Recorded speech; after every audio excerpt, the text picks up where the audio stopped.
અમદાવાદમાં શાંતિપુરાથી Khoraj GIDC road બનશે 6 lane. કેન્દ્રીય ગૃહમંત્રી અમિત શાહ દ્વારા ખાતમુહૂર્ત કરવામાં આવ્યું। 28 કિલોમીટરથી વધુ લાંબો રોડ 805 કરોડના ખર્ચે તૈયાર થશે। ખાતમુહૂર્ત કાર્યક્રમમાં મુખ્યમંત્રી ભૂપેન્દ્ર પટેલ પણ હાજર રહ્યા। આ રોડ 6 લેન બનતા વાહન ચાલકોને ટ્રાફિકથી છુટકારો મળશે।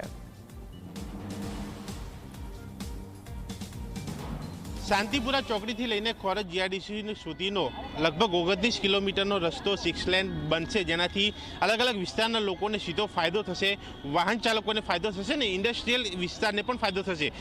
એ રસ્તાનું જ્યારે 6 લેન બનવાનો છે એ રસ્તો તેનું ખાતમુહૂર્ત જે છે આજે કેન્દ્રીય ગૃહ અને સહકારિતા મંત્રી અમિત શાહે કર્યું, જ્યાં રાજ્યના મુખ્યમંત્રી પણ હાજર રહ્યા। એ કાર્યક્રમમાં એ પાર્ટીના લોકો, એ સ્થાનિકો, તમામ લોકો પણ જોડાયા। તેઓની સાથે વાત કરીશું।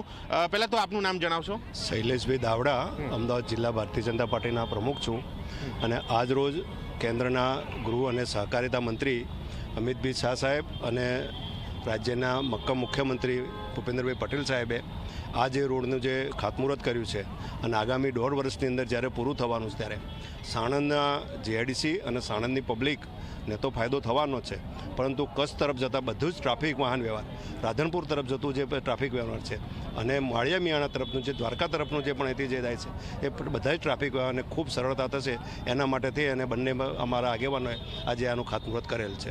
સાણંદ સિટીને ફાયદો થવાનો છે, પણ સાણંદ શહેરની અંદર જતા અને નીકળતા બંને બાયપાસ ઉપર છે એ ઓવરબ્રિજ કરવાના છે, અન્ય 4 ઓવરબ્રિજ પણ કરવાના છે।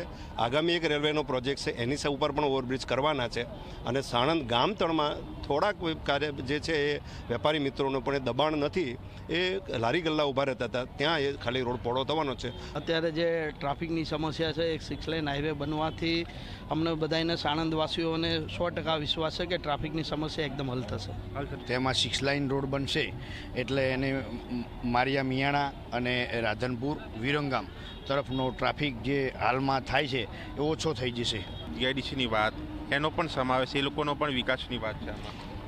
કંપનીનો વિકાસ નથી, કંપની તો અહીંયા યુનિટ નાખી અને રોજગારી ઉત્પન્ન કરે છે અને સહયોગ કરે છે, પણ કંપનીમાં જતા વાહનોને જે છે અને એના જે નોકરિયાત વર્ગ છે ત્યાં આવતો મટીરિયલ જે છે, ફિનિશ ગુડ અને બંને છે, એ બધાને જે અત્યારે થોડી ઘણી ટ્રાફિકની સમસ્યા છે એમાં ખૂબ રાહત થયા જશે। આ જે રોડ બનવાનો છે એનાથી ખાલી અમારા જિલ્લા અને સાણંદ વિસ્તારના નહીં પણ છેક માળિયા હાટી સુધી અને આમ રાધનપર સુધી જે ટ્રાફિક હશે એને પણ સવલત મળશે। ઇન્ડસ્ટ્રીયલ વિસ્તારને સૌથી મોટો ફાયદો એ ભારે વાહનો જે અહીંયાથી પસાર થઈ રહ્યા છે તેને પણ ફાયદો, કારણ કે આ જે પ્રકારે આ રસ્તો દેખાય છે એ ટ્રાફિકના દ્રશ્યો પણ અહીંયા જોઈ શકાય છે, એ પણ હળવો થશે ટ્રાફિક, કારણ કે એ રસ્તો મોટો થશે। એ રસ્તો મોટો થવાના કારણે એ વાહનોને એ પેસેજ મળશે, એ સ્પેસ મળશે અને ભારે વાહનોના ક્યાંક અકસ્માતો જે થતા હશે એ પણ આમાં ટાળી શકાશે। અને સાથે આ જે 29 કિલોમીટરનો અંદાજે જે રૂટ, એ રસ્તો જે છે ત્યાં લગભગ 6 થી 7 જેવા બ્રિજો બનવાના છે।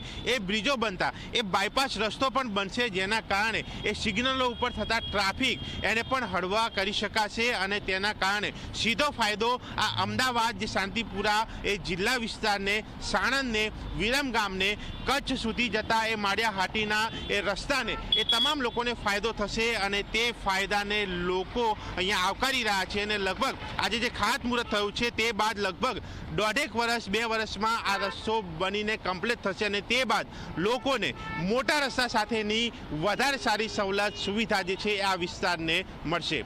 કેમેરામેન તુષાર શાહ સાથે દર્શક રાવલ, ઝી મીડિયા, અમદાવાદ।